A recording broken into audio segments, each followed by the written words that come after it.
Welcome to Celestial Insights, a weekly podcast that brings the stars down to earth. I'm your host, astrologer, coach, and intuitive Celeste Brooks. My purpose is to provide practical, unique, and insightful guidance to help you navigate the energies of the week like a boss. Hello, this is Celeste of Astrology by Celeste, and on this episode, I will discuss the astrology for the week of November 23rd, 2025. Kepler College is committed to excellence in astrology. I am honored to be a faculty member and will be sharing my insights on eclipses and retrogrades of 2026 at the annual forecast on November 29th. If you can't make it live, you will get the recording. Rick Levine, Shu Yap, and some other astrologers are also going to be presenting. You can sign up at the link in the show notes. I love the Wise Skies digital astrology calendar. It puts the astrology right in the palm of your hand. Planetary transits, moon phases, and retrogrades, so you can plan with the cosmos, not against them. I use it to choose the best times for vacations, work projects, launches, and rest days. You'll get clear daily guidance and some links to deeper resources so that you always know what's happening and how to work with it. My collaborator and friend, Tiffany Ehrlich, adds more to it each year. Grab the 2026 Digital Astrology Calendar with my coupon code ABC2026 for a $10 discount. The link is in the show notes.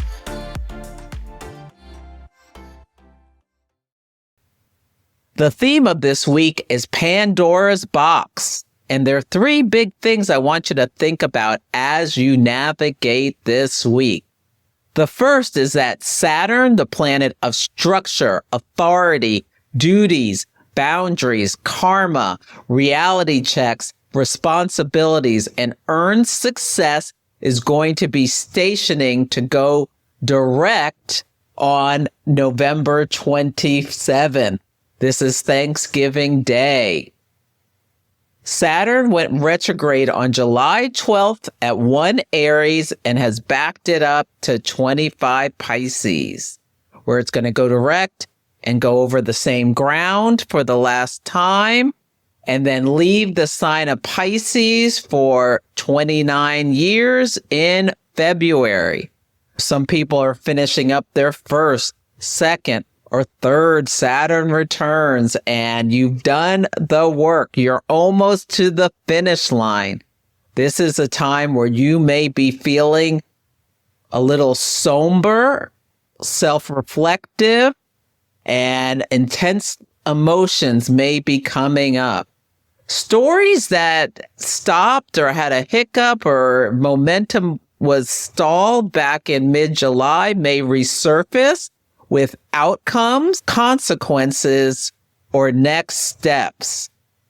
One of the big stories when Saturn went retrograde was right around when the Grand Canyon had a huge fire. Check where 25 Pisces falls in your chart. What house is it in? The topics of that house will be up for review. Do you have any planets or points? I would look at 2 degrees on either side, but definitely 1 degree on either side of 25 Pisces. If it's your sun, you may be feeling tired or a lack of energy. If it's your Mars, you may be feeling a little blocked or like doing so much intense work. You are maybe feeling some frustration, but there can be some completion and forward momentum as Saturn starts moving forwards. When a planet stations, which is just an optical illusion, it looks like it goes backwards and then forwards again in the chart. The energy is intensified 5 days before and 5 days after. Now, Saturn delays. Expect during this time that there'll be extra duties, pressure, accountability, or the reward for consistent effort. Saturn also crystallizes. Saturn is going direct as Jupiter's continuing its retrograde, and they are in a trine. There's smooth, easy flowing energy between Jupiter and Cancer and Saturn and Pisces. So expansion and contraction. This can be controlled expansion. This could be you if you've been putting in the work, something you've been working hard on can give you rewards and bounty more than you anticipated. If you've been working on a product and it's launched, it may have bigger success than you were expecting because luck may be on your side. Long-term projects can start paying off. You may be receiving support or opportunities because you've proven yourself. If you've done the work, you may get a reward. If you've avoided the work, you may get a reality check. Thanksgiving Day in the U.S. is the day that it goes direct. So there's this intensification of this energy. It's like a branding iron. Pisces rules alcohol, escapism, and overwhelm. There may be family drama, which is triggered by intoxication. Now, this happens every year. Mercury's retrograde. Things are going to be flying out of people's mouths that they normally would keep to themselves. Now, we may have sobering news about finances, job loss, or health topics. There's some new avian flu virus that has jumped into humans. Hopefully, it's under control up in Seattle and is not going to become a problem. You may see heightened sensitivities. People may just start crying. People are under intense stress. The government shutdown, people not getting their SNAP benefits, layoffs, prices going up with these tariffs. There is a lot of intense energy around this time where people may be feeling unhappiness. Just may not be as jovial in some homes as it is in others. So can you have compassion? Because a lot of people are dealing with sorrow and confusion. I wonder if Israel is going to use Thanksgiving as a distraction in order to take some kind of actions in Gaza while the U.S. is not really paying attention in their efforts to move the Palestinians out to build this resort. So we will see how this shows up. Also at the dinner table, a lot of people are going to be talking about the Epstein files. I'm recording this on November 19th. The Senate and the House have passed the bill. Something funny went on where Mike Johnson from the House wasn't able to stop something. It went through the Senate at the speed of light. By the time you're listening to this, there may be so much news about additional things that are coming out about it that our minds are blown. The next thing I want to make you aware of is that we have a first quarter moon at 6 degrees of Pisces on Thanksgiving Day, having Saturn stationing direct and the first quarter moon, which is a time of action. Makes me think something's going on, that there's new starts. The sun is in Sagittarius, mutable fire. The moon is in Pisces, mutable water. When you mix the two together, you may get steam. People could blow their tops. So just be mindful about poking the bear. Mercury is also slowing down to station. So this is pretty intense. Earlier in the week before this transit, Mercury retrograde will have met Venus in Scorpio. There can be money revelations that are really weighing heavy on people, or they're feeling like, oh my God, I don't have the money to pay my credit card bill and my light bill and this. Venus is in the sign of her detriment in Scorpio, suggesting debt concerns are weighing heavy on people. Now, also relationships. Somebody may have seen somebody's phone and who is Sally? Why is she texting you? Oh, it's about the accounting records. Oh, I don't believe you. I mean, this kind of stuff can be coming up with this energy. like someone forgets to turn their phone off or whatever, and somebody's snooping and then upset. Sagittarius sun is also shining a light on blunt truth-telling, non-committal themes. Pisces, people may be feeling emotional overwhelm. There may be sensitivity and there may be tears, but eruptions of volatility and emotional overflow can be what's coming up. You might want to talk to your Thanksgiving guests, or if you're going somewhere, about political provocations, maybe saying, we're not going to talk about it, or yes, we are going to talk about it. So if you're not interested, maybe you shouldn't be coming. There can be fights, blow-ups, dramatic walkouts, overwhelm, sob stories. Now, we may see fires, floods, or other weather disruptions. Public outbursts in the airport. Sagittarius rules long-distance travel. In airports, people may be losing their stuff, crashing out.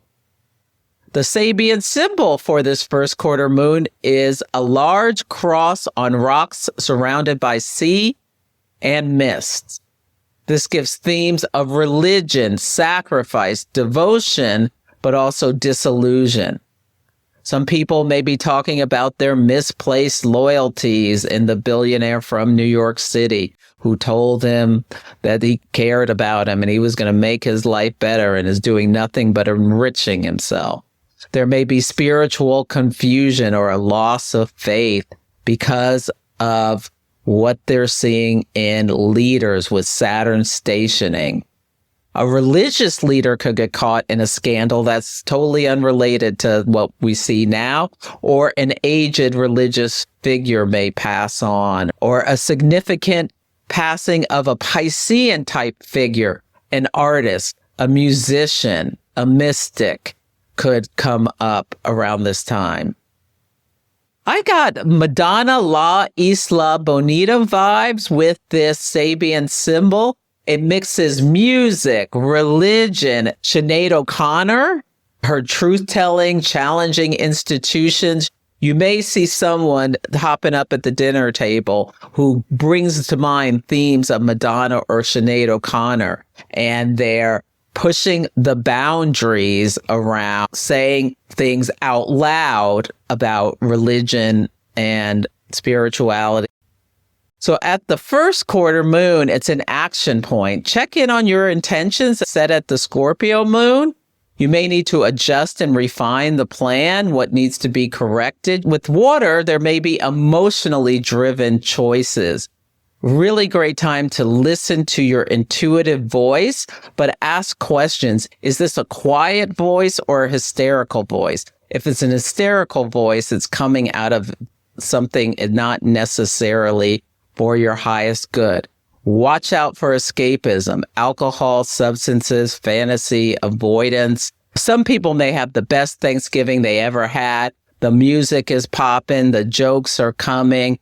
There's a beautiful Grand Trine in water where some people may be feeling really emotionally satisfied and enjoying life, but there is a lot of hardship out there. Things are great for you. Consider how you can make life better for someone else. This moon phase family, and this is the 27-month cycle.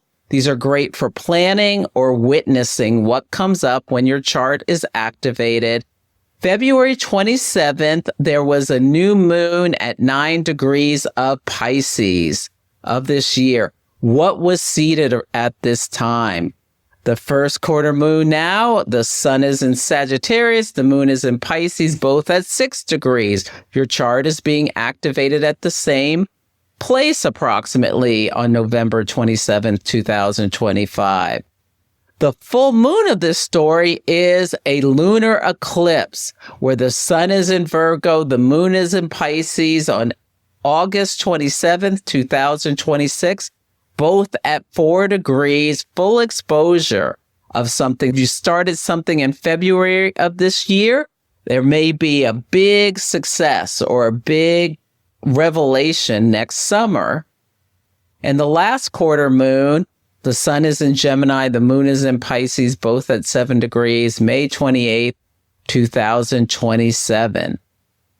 The episode is called Pandora's Box.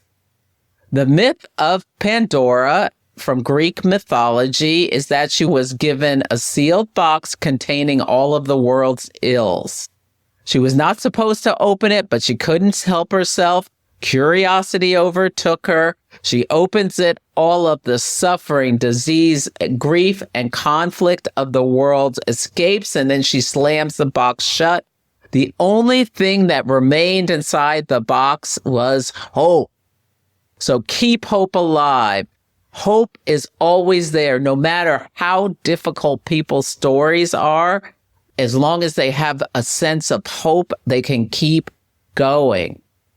The moral of this story is even when chaos is unleashed, hope is indestructible.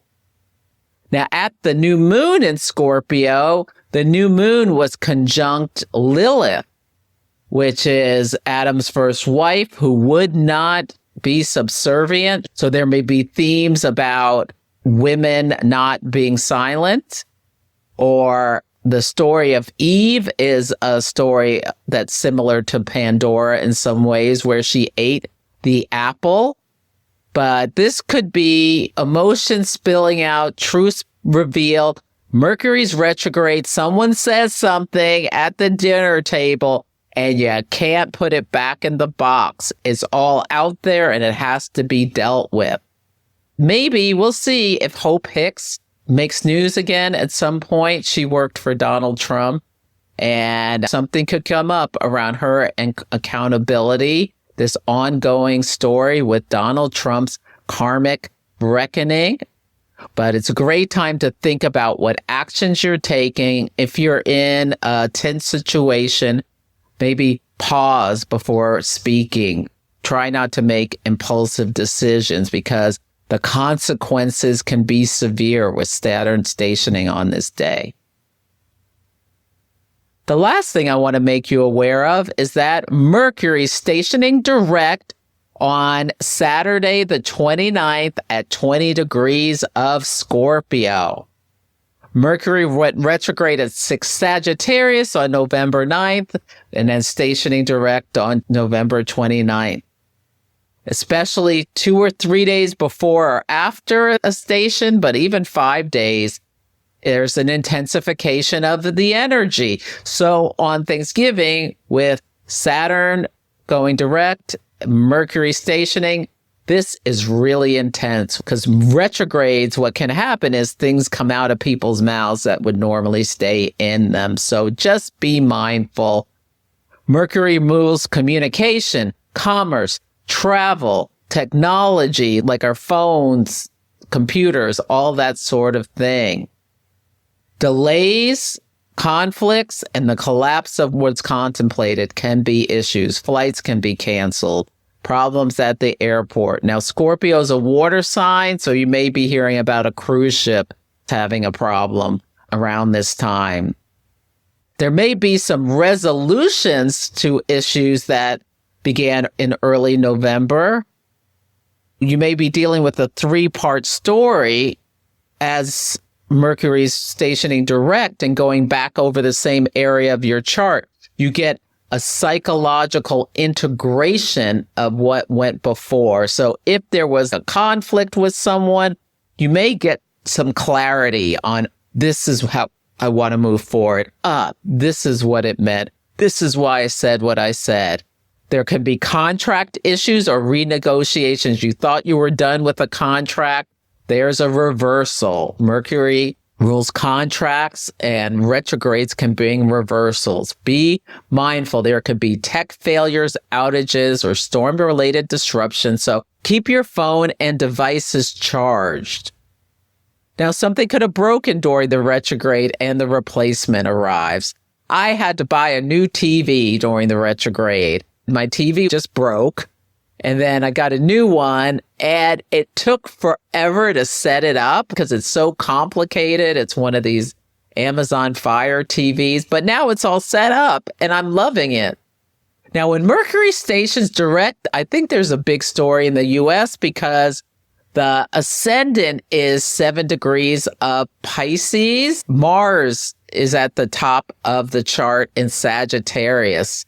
So there's some big Mars and Sagittarius problem, which can be a conflict in an overseas place. The executive branch acting out. I mean, the president is out of control with this Mercury retrograde. As Mercury moved back into Scorpio, he called a reporter. He said, "Quiet, piggy." Now he's talking about how he hates Jerome Powell again. He's threatening Scott Bessent, who is the Secretary of the Treasury, that he might fire him. In a group meeting, loud proclamations of anger and announcements and a power struggle, explosive leadership moments could be coming. Now, Venus is opposite Uranus, so there can be big financial news around this time as well. Peter Thiel sold a bunch of his stock, NVIDIA, as we were leading into the new moon. There's big concerns about the tech bubble, the AI bubble bursting, which will be a big financial issue for the United States because it's holding up a lot of the economy. Now, the moon in Pisces at this moment that Mercury's stationing direct is separating just barely from Saturn, which is barely moving direct, and it's applying to Neptune. So people are caught. They're hemmed in between Saturn and Neptune. It's like a little boat on the ocean, which brought to my mind The Old Man and the Sea by Hemingway. It's about endurance, struggle, not giving up. That old man would not give up that fish. He would not. He fought for it. He's battling that giant marlin, facing forces bigger than himself. Now, Venus in Scorpio opposite Uranus in Taurus adds in The Pearl by Steinbeck. I loved that novel. Sudden opportunity. This poor pearl diver finds this amazing pearl, but it brings unintended consequences, and the treasure brings greed, violence, tragedy instead of the salvation they were wanting. But they're themes of hope and exploitation and the destructive side of sudden fortune. So many people win the lottery and then go broke eventually. I don't know how it happens, but it does. Venus in Scorpio has themes of obsessing over treasure, and Uranus shocking reversals. It's an opposition. It's coming in from outside of somewhere else. It's at 29 degrees of each of the signs. And 29 Scorpio and 29 Taurus, there's themes of bankruptcy. Now, on July 4th, Venus and Uranus met at 29 degrees of Taurus, and now Venus is opposite. Think about what was going on back then, what's going on now. 7 Pisces, which I mentioned, is the ascendant when you set the Mercury direct chart in Washington, D.C. Asteroid Hebe, which is spelled H-E-B-E, is conjunct the ascendant. Themes of youthful helper energy, service and devotion, enabling someone, people-pleasing caretaking. This also brings in Hope Hick. So be really careful this weekend with Saturn stationing in Pisces direct, Mercury stationing direct. There could be problems where people suffer consequences from overindulgence. But these are always a wonderful time to investigate the shadows with this energy. There can be clearer communication after weeks of confusion. You may be able to renegotiate boundaries, rewrite contracts, integrate what this time has revealed to you. We are seeing people being held accountable for the horrors they did. Some of these Epstein people, Larry Summers, who was the head of Harvard at one point, has had to step down off the OpenAI board and all of his public commitments because he showed up in these files. Deepak Chopra, maybe he's talking around this time as well, or he's losing something because he's in the files as well. So these people are having consequences. This is all part of this time.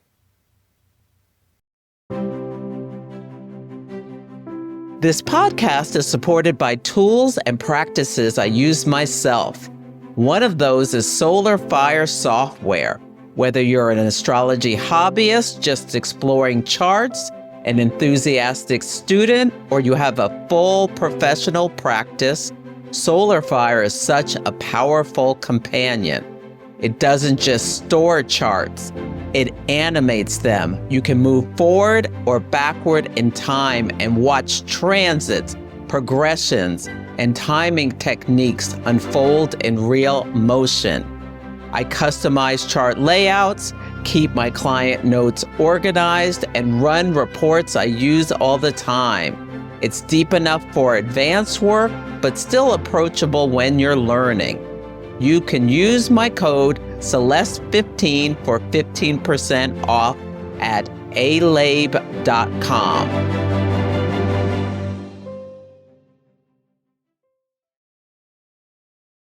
On Sunday, the word of the day is CRUSADER. We start the week with a Capricorn moon. The moon is in exile, far from home at this time.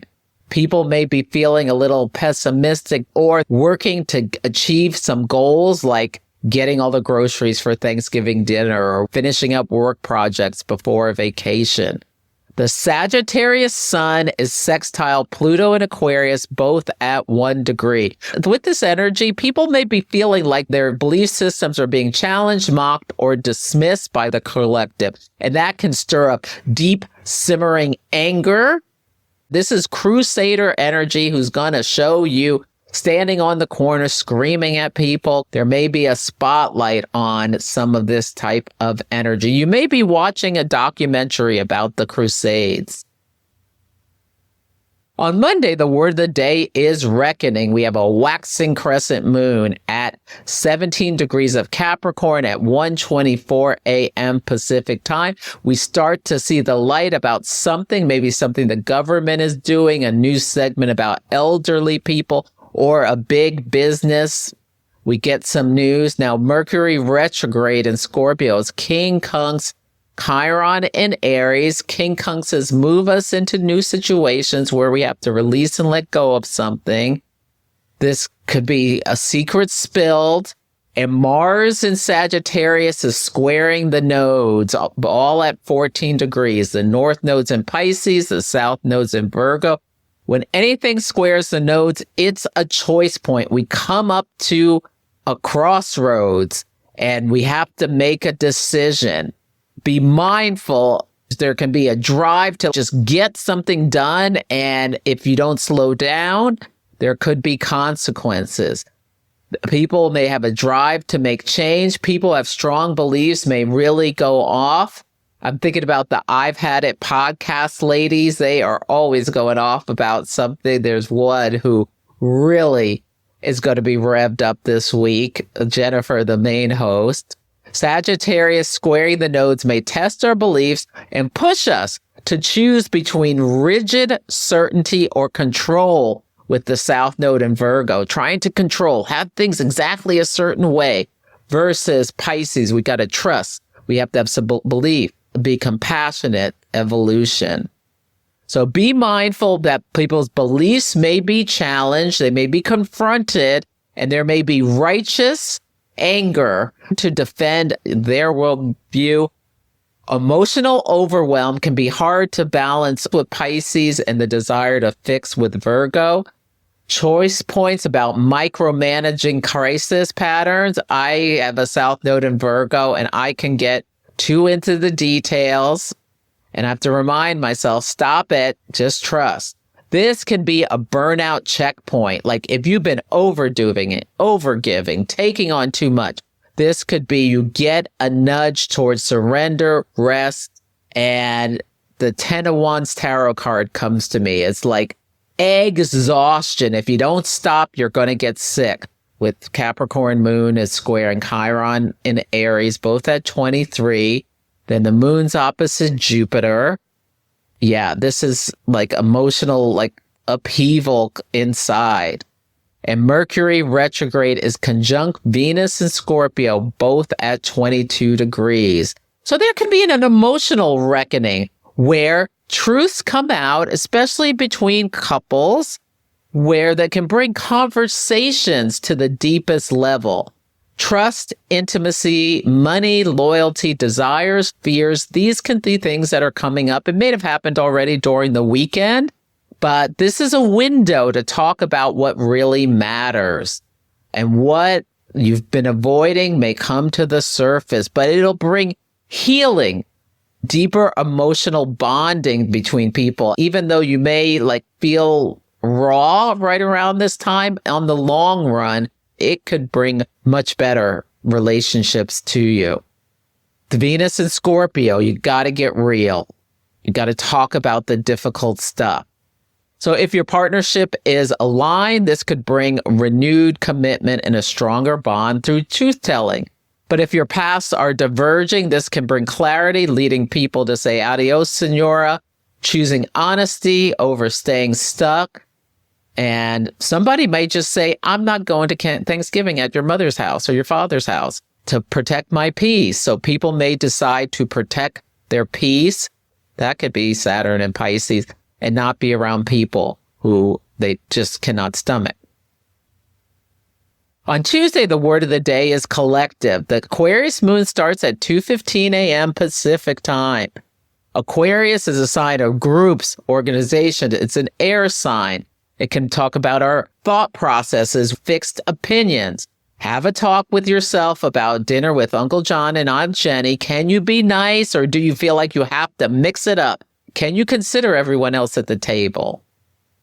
Remember, we're all in this together. And the faster we get to seeing ourselves as all in this together rather than the us against them mentality, the better it'll be for all of us. And Venus is in Scorpio, King Kunks Chiron in Aries. You're going to be around people you would never associate with otherwise, but can you get along just so you make your mother happy? She carried you for 9 months and pushed you out. The moon is conjunct Pluto in Aquarius at 1 degree. A big intensity may be coming up within you. On Wednesday, the word of the day is fate. Venus in Scorpio is trine Jupiter retrograde in Cancer and Saturn retrograde in Pisces, all at 25 degrees. This can be incredibly beautiful, this Grand Trine in water, where people may be feeling deeply. Venus trine Jupiter can be absolutely beautiful energy, where you're feeling expansive and abundant. Watch out for overwhelm, overload of your emotions. Now, there can be a lot of emotions, and then when the Aquarius moon squares Mercury in Scorpio retrograde, both at 21 degrees, there can be irritability, miscommunication, edgy moods, or sensitivity to someone else's tone, where there's a conversation. I didn't mean it like that. Well, I took it like that. So watch out for getting really emotional. This is the 3 fates came to me with this. And one spun the thread. One measured it for integrity, and the other cut it with clarity. So remember, measure twice, cut once. I think a really important message to think about, because there can be problems with measuring things wrong, especially with Mercury retrograde. Weights and measures is important. Yeah, Venus in Scorpio spins new emotional truths. Jupiter in Cancer measures about what is still meaningful. What do we want to invest in? And Saturn and Pisces is ready to dissolve and let go whatever is done or has reached the edge. And with Mercury square the moon, people may be speaking the truth they've been sitting on. On Thursdays, the word of the day is blessings. Happy Thanksgiving. The Aquarius moon is squaring Venus in Scorpio. So this could be, hi, how you doing? Great to see you. Then it squares Uranus at 29 degrees. Excitement, surprises. It could be upheaval as well. Someone stands up and shows an engagement ring. Someone may be requesting a loan with Uranus brings unexpected things, and Venus and Uranus are opposites. The Pisces moon begins at 11:23 a.m. Pacific time.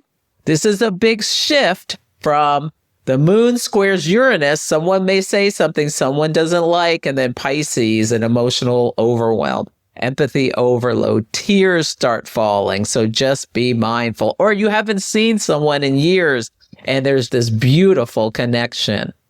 Saturn stations direct, so that can be a little heavy. And then we have that first quarter moon at 6 Pisces at 10:58 p.m.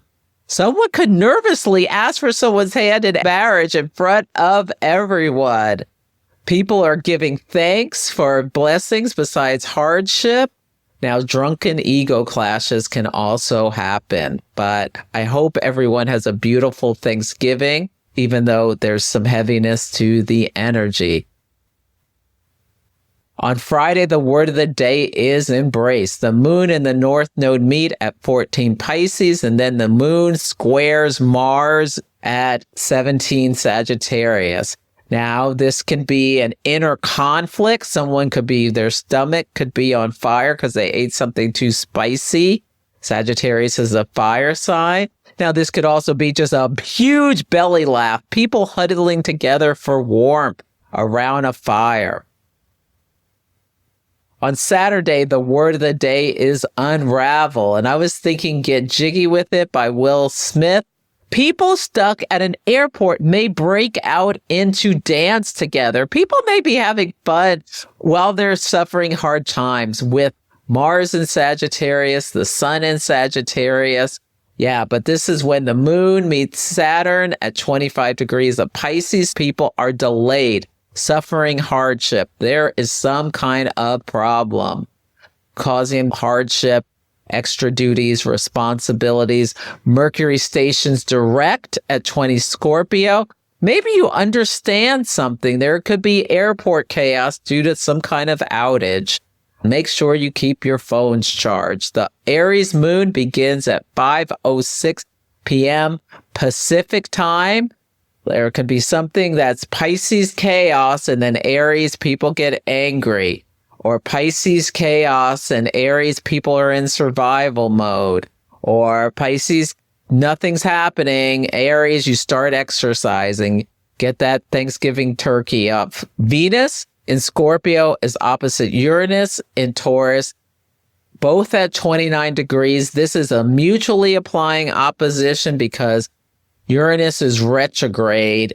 This can be a big story. I'm thinking about the president. Something big happens that we weren't expecting. There can be a relationship or financial rupture with Venus opposite Uranus. The moon besieged can bring emotional overwhelm and confusion between Neptune and Saturn. Mercury stationing can bring misunderstandings. Late, you get to the wrong place, misfires, all that kind of stuff. Check your receipts. Credit cards can be declined. Outages can mean you can't use your credit card. Travel with cash is an important message for this time if you have to travel. Hopefully everything will go all right, but this is an intense week. The more we can keep good humor where things get difficult, the better we'll be. So that's it for this week's episode. Feel free to email me at celeste@astrologybyceleste.com with any astrology action stories, or let me know how the daily themes are playing out for you. Take care, happy Thanksgiving, and I'll catch you next week. Thank you for listening to Celestial Insights. To learn more about my work, please visit my website, astrologybyceleste.com, where I offer personal readings, horary consultations, cosmic coaching, group events, and classes to help guide people to higher levels of fulfillment. You can also find me on Instagram, YouTube, TikTok, and Facebook at Astrology by Celeste. If you enjoyed Celestial Insights, please help others find the show. Follow, rate it 5 stars, or write a nice review. I would so appreciate it. I'm astrologer, coach, and intuitive Celeste Brooks, and I'll be back next week.